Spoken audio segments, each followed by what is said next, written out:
Pois muito bem, galera do YouTube, estou na área para mais uma aula do canal Smart Groups. E na aula de hoje, nós vamos continuar com a nossa série Smart Basic, falando na função do primeiro grau. Na aula número 2, nós vamos estudar algumas propriedades, ideias e conceitos que nós aprendemos na aula número 1 sobre as funções do primeiro grau, só que agora aplicadas em situações problemas. Então, se você perdeu a aula número 1, corre lá, assiste a aula número 1 para depois continuar com a aula número 2, porque muito do que a gente viu na primeira aula vai ser utilizado, vai ser aplicado nas situações problemas envolvendo funções do primeiro grau.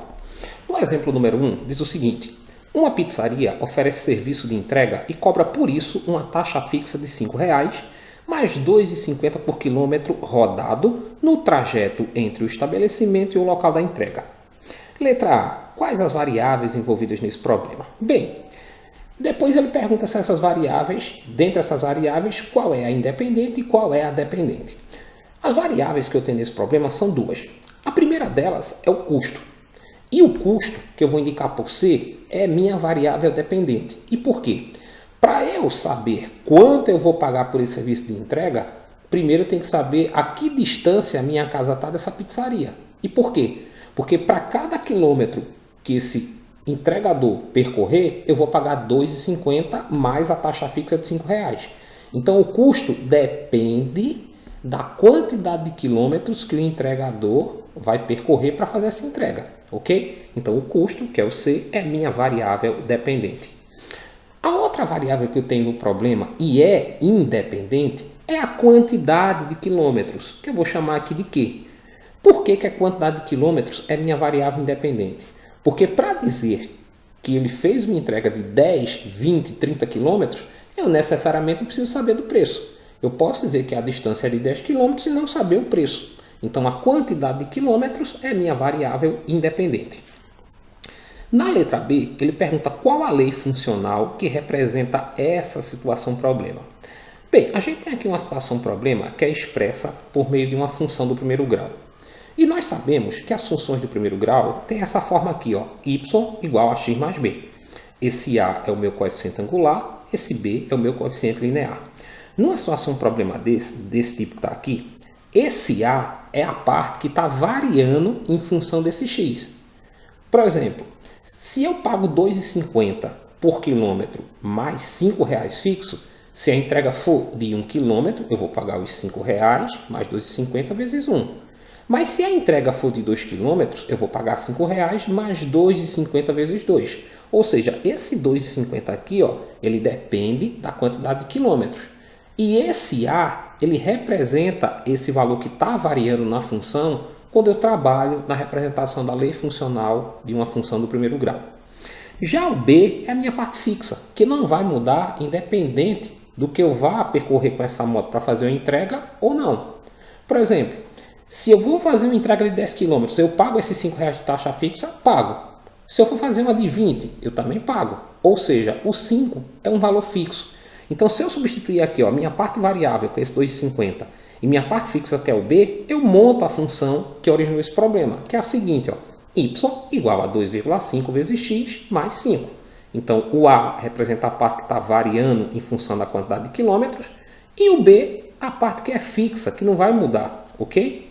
O que eu posso fazer agora? Eu vou modelar essa função. Como o y aqui ele vai representar o meu custo, eu vou chamar de C. O x, como ele representa a quantidade de quilômetros, eu vou chamar de Q. Então, o que é modelar a função problema? É usar variáveis, no caso aqui o C e o Q, que se relacionem com a situação problema. Agora eu sei que o meu custo vai ser sempre 2,50 vezes a quantidade de quilômetros mais R$ 5,00, ok?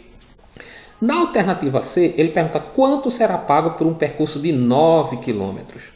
9 km é a quantidade de quilômetros que foi percorrida. Então, o que é que eu vou fazer? Eu vou pegar a função que eu montei do custo, que diz que o custo é igual a 2,50 vezes a quantidade de quilômetros mais 5, e onde tem Q, eu vou colocar essa quantidade de quilômetros, ó, que foi 9. Vai ficar assim.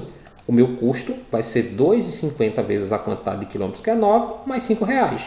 Multiplicando 2,50 por 9, eu vou ter 22,50. Mais 5, 27,50. Então, para uma corrida de 9 km, eu vou pagar R$ 27,50. E na letra D, ele pergunta quantos quilômetros foram percorridos se foram pagos R$ 40. Vou pegar a função que eu montei, o custo é igual a 2,50 vezes a quantidade de quilômetros mais 5, só que agora ele deu o valor que eu vou pagar. Então, esse 40 ele tem que vir aqui para o lugar do C, que é o custo. Vai ficar assim, ó, 40 igual a 2,5 vezes Q mais 5. Vou encontrar o valor desse Q aqui para responder a pergunta. Quantos quilômetros foram percorridos se eu paguei R$ 40? Vou fazer aqui uma troca simultânea dos membros. Peguei tudo que estava no segundo membro, joguei para o primeiro. O que estava no primeiro, coloquei no segundo. Agora vou pegar esse mais 5, passar para o segundo membro negativo. Então eu vou ter que 2,5Q é igual a 40 menos 5, que é 35. Então 2,5Q igual a 35. Como eu quero encontrar aqui o Q, que representa a quantidade de quilômetros, eu vou pegar esse 35 e dividir por 2,5 que está multiplicando. E quando eu dividir 35 por 2,5, eu vou encontrar a quantidade de quilômetros para quem paga R$ 40, que são 14 quilômetros, ok? Vamos para a próxima tela da nossa aula de hoje. No exemplo número 2, nós vamos começar a trabalhar com situações problemas que envolvem a análise do gráfico de funções do primeiro grau. Então, a primeira delas diz o seguinte: o gráfico mostra um ciclista em movimento que mantém velocidade constante. Em qual marco quilométrico esse ciclista está depois de 8 horas? Vamos reparar para o gráfico, que diz o seguinte: no instante inicial, a posição desse ciclista é no quilômetro 70. Depois de 5 horas, a posição desse ciclista é no quilômetro 120. O que se quer saber é em qual marco quilométrico ele vai estar depois de 8 horas. Quando eu olho para esse gráfico, eu vejo que o gráfico aqui, ó, é uma reta. E retas são geradas por meio de funções do primeiro grau. Então, a função que está expressa aqui, que mostra esse gráfico aqui, é uma função do primeiro grau. Ou seja, ela tem a forma y igual a x mais b. O que é que eu tenho que fazer para descobrir a função que está expressa aqui? Eu tenho que descobrir o valor desse a, que a gente chama de coeficiente angular, e desse b, que é o nosso coeficiente linear. Se eu descobrir quem é A e quem é B, eu descubro a função que rege o crescimento dessa reta. Para encontrar o valor do B, a gente vai lembrar de um conceito que a gente viu lá na aula número 1. O local onde a reta intercepta o eixo Y, ele nos dá o valor do coeficiente linear. Então, se eu olhar essa reta, ela corta aqui o eixo Y em cima do 70. Então, esse 70 é o valor de B. É o valor do coeficiente linear. Então, eu já posso vir aqui, ó, e reescrever minha função dessa forma. Y igual a x mais 70. Agora, eu tenho que encontrar o valor do A, do coeficiente angular. E nós aprendemos a calcular o valor desse A usando a noção da chamada taxa de variação ou coeficiente angular. A taxa de variação, que é o valor do A, do coeficiente angular, vai ser a variação de y em 2 pontos da função dividido pela variação de x em 2 pontos da função. Como é que eu acho essa variação? Bem, fazer o seguinte: se eu observo esse gráfico, essa função cresce, ela é crescente. Esse a, quando a função é crescente, obrigatoriamente é positivo, é maior do que zero. E como é que eu vou encontrar o valor dele? Primeiro encontrando aqui a variação no eixo y e depois a variação no eixo x. Como é que eu faço para encontrar essa variação? Eu vou pegar esses pontos e projetar em cima do eixo y. Como esse ponto que tem o 70 já está em cima do eixo y, beleza. Mas esse outro, ó, eu vou caminhar com ele até chegar aqui no eixo y. Então vai ficar de 70 para 120. É como se eu viesse com um ponto para cá. Ó. O que foi que aconteceu daqui para cá? De 70 foi para 120. Ou seja, aumentou 50.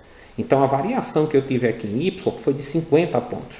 Agora eu vou pegar esses pontos, ó, e caminhar com eles em direção ao eixo x. Esse aqui vai ficar no 0 e esse aqui vai ficar no 5. Essa variação aqui é a chamada variação do x. O que foi que aconteceu de 0 para 5? Aumentou 5. Então, minha variação em y foi 50, de 70 foi para 120, e no x de 0 foi para 5. Eu pego esses valores e substituo aqui, ó, a variação de y dividido pela variação de x. 50 dividido por 5 dá 10. Então, o meu coeficiente angular é 10. E foi positivo porque minha função é crescente. Agora eu volto para cá e onde tem esse A, eu vou colocar 10. Então a função que expressa o crescimento dessa reta é y igual a 10x mais 70. Só que agora eu vou modelar a função ao problema. Se eu olhar para o x, para o eixo x, eu tenho tempo. No eixo y, eu tenho a posição. Então essa função pode ser reescrita assim, ó. O y é a minha posição e o x é o meu tempo. Então a posição vai ser sempre igual a 10 vezes o tempo mais 70. Tendo a função já modelada do problema, eu agora vou responder esse problema. Ele pergunta o seguinte: em qual marco quilométrico esse ciclista está depois de 8 horas? 8 horas é tempo. Então eu vou pegar a função que eu montei e onde tem o tempo, eu vou colocar 8. Ó. Vai ficar que a posição vai ser igual a 10 vezes 8 mais 70. 10 vezes 8 dá 80 e 80 mais 70, 150. Então depois de 8 horas, esse ciclista vai estar no marco quilométrico do quilômetro 150. E a resposta da nossa questão é aqui a alternativa C. Vamos para a próxima tela da aula de hoje. No exemplo número 3, nós vamos de novo analisar um gráfico de uma função do primeiro grau para resolver uma situação problema. O exemplo diz o seguinte: as sacolas plásticas sujam florestas, rios e oceanos e quase sempre acabam matando por asfixia peixes, baleias e outros animais aquáticos. No Brasil, em 2007, foram consumidas 18 bilhões de sacolas plásticas. Os supermercados brasileiros previam acabar com as sacolas plásticas até 2016. Observe o gráfico a seguir, em que se considera a origem como o ano de 2007. De acordo com as informações, quantos bilhões de sacolas plásticas foram consumidas em 2011? Então, se eu olhar aqui para o gráfico, no eixo X eu tenho o número de anos após 2007, que é considerado a origem, e aqui o número de sacolas em bilhões. Então, no ano de 2007, que é considerado o ano zero, foram consumidas 18 bilhões de sacolas plásticas no Brasil. 9 anos depois de 2007, ou seja, em 2016, a tendência era que não se usasse mais sacolas plásticas no Brasil, já que o ponto aqui está em cima do eixo X e indica que o valor de Y é zero. O que é que ele pergunta? De acordo com essas informações que estão aqui, qual foi o número de sacolas consumidas no ano de 2011? O que é que a gente vai reparar primeiro? Se aqui eu tenho uma reta, é porque essa reta foi gerada a partir de uma função do primeiro grau. Uma função que tem a forma y igual a x mais b. Para encontrar essa função, a gente precisa determinar o valor de a, que é o coeficiente angular, e o valor de b, que é o coeficiente linear. Esse b é o local onde a reta intercepta o eixo y, que se eu olhar aqui na função, é em cima aqui do 18. Ó. Ela passa no eixo y em cima de 18. Então já tenho aqui o valor do meu coeficiente linear. b vale 18. Então, minha função agora está reescrita da seguinte forma: y igual a x mais 18. Para encontrar o a, a gente vai usar a ideia da taxa de variação, usando aqui a variação de y dividido pela variação de x. Só que antes de calcular essas variações, observa aqui que a função decresce. Ela está caindo aqui. Ó. E quando isso acontece, obrigatoriamente, o valor desse coeficiente angular a tem que ser negativo, é menor do que zero. Calculando a variação, a gente vai ter o seguinte. Ó. Primeiro, se eu projetar os pontos aqui em cima do eixo y, esse já está no eixo y, e esse aqui eu vou caminhar em direção ao eixo y, ele vai ficar aqui. Então, a minha variação de y está nesse espaço aqui, ó, saiu de 0 até 18. Só que o que é que eu vou observar? Como é uma função decrescente, eu leio assim, ó, a quantidade inicial era 18 e caiu para 0. Se ela caiu, é negativa. Então, de 18 para 0, houve uma queda de 18 pontos. Logo, a variação de y é menos 18. Já no eixo x, se eu projetar esse ponto aqui no eixo x e o outro já está sobre o eixo x, eu vou encontrar a variação do x. De 0 foi para 9. Então, aqui aumentou 9. Então, o que é que eu tenho na minha função? No eixo y, de 18 foi para 0, ou seja, caiu 18 pontos. A variação de y é menos 18. E no eixo x de 0 foi para 9, ou seja, aumentou 9 pontos. Substituindo aqui, eu vou ter o seguinte, ó, que o meu coeficiente angular é menos 18 dividido por 9. Lembra que esse menos 18 está aqui porque houve uma queda de 18 para 0. Dividindo menos 18 por 9, eu vou encontrar menos 2 como valor para o meu coeficiente angular. Então, eu vou voltar aqui na função e onde tem A, eu vou colocar menos 2. Então, a função que rege o decrescimento dessa reta é y igual a menos 2x mais 18. Modelando ela, no eixo y, eu tenho o número de sacolas. E no eixo x, eu tenho tempo em anos. Então, o y aqui, ó, eu vou trocar por S, que vai indicar o número de sacolas, e o x por t, que é o tempo em anos. Então, a função que descreve o decrescimento dessa reta já modelada é que o número de sacolas é igual a menos 2 vezes o tempo mais 18. Agora ele pergunta, e a gente vai fazer uso dessa função para responder essa pergunta, quantos bilhões de sacolas foram consumidas em 2011? Só que antes de substituir aqui esse tempo, a gente vai analisar o seguinte. Foi dito na questão que 2007 é considerado o ano zero. Então, quando eu falo em zero aqui, eu estou me referindo a 2007. 2008, então, foi o ano 1, ou seja, um ano após 2007. 2009 é o ano 2, 2010 é o ano 3 e 2011 vai ser o ano 4. Então, o que é que acontece? Quando eu for substituir aqui o tempo, eu não vou colocar 2011, eu vou colocar 4 anos após a origem, ok? Então, eu vou ter que o número de sacolas é menos 2 vezes 4 anos depois de 2007, que é 2011, mais 18. Multiplicando aqui menos 2 por 4, vai dar menos 8, e 18 menos 8, 10.